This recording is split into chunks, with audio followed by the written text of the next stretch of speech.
First and foremost, kindly allow me to introduce myself to you. My name is Dave, or David. My grandmother on my father's side would always have an issue with someone calling me Dave, quickly stating, "His name is David," as if using a shorter name was improper in some sort of way. Based on the world in which we all live in today, we have issues far greater than Dave versus David. I will begin speaking to whomever will listen well enough to act accordingly. I can recall with great certainty that a phrase, person of race, has been used to describe someone. Notice that I stopped at the word someone.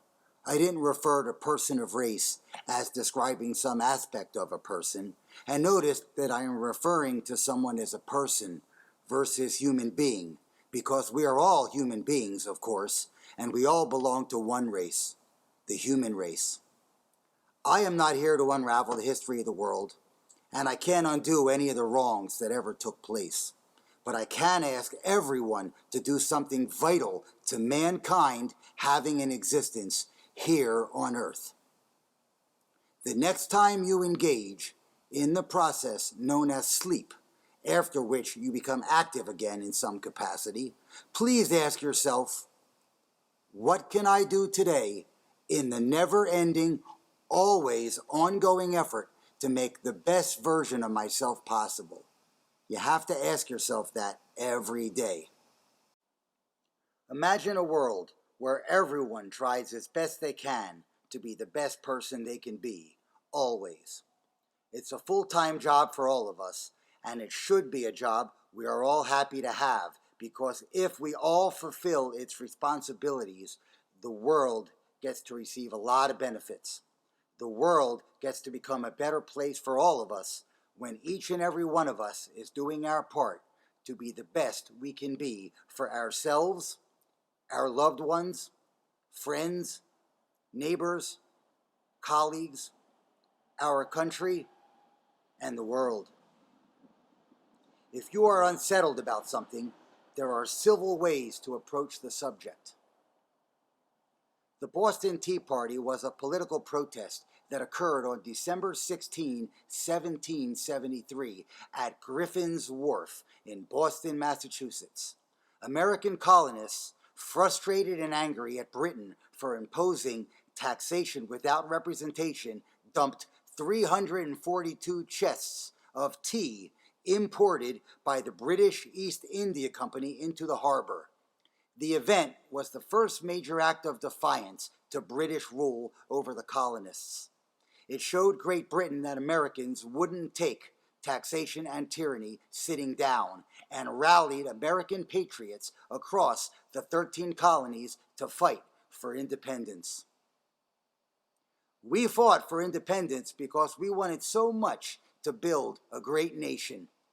With the recent pandemic and unnecessary killing of a human being, we have regressed from the great nation our forefathers wanted so much to create, a republic for the people, by the people.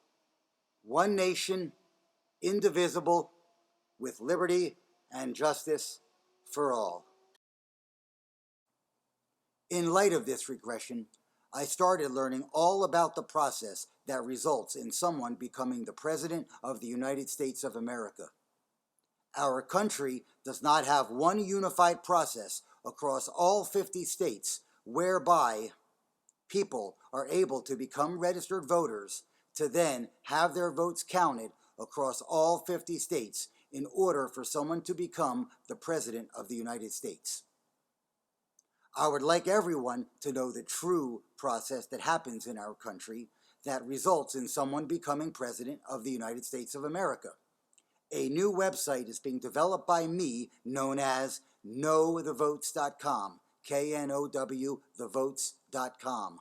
I will continue whatever effort is needed to provide all of the facts that are related to someone becoming President of the United States of America. If you truly want to matter in terms of who gets to be president, the current process has to become a different process.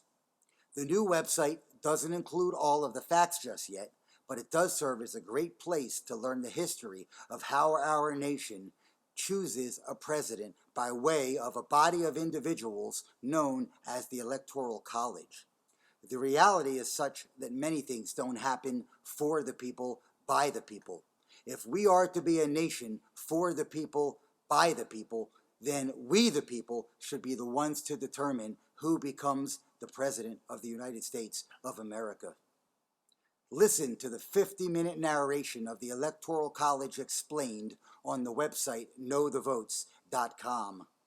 Together, we can untangle the process that results in someone becoming President of the United States of America.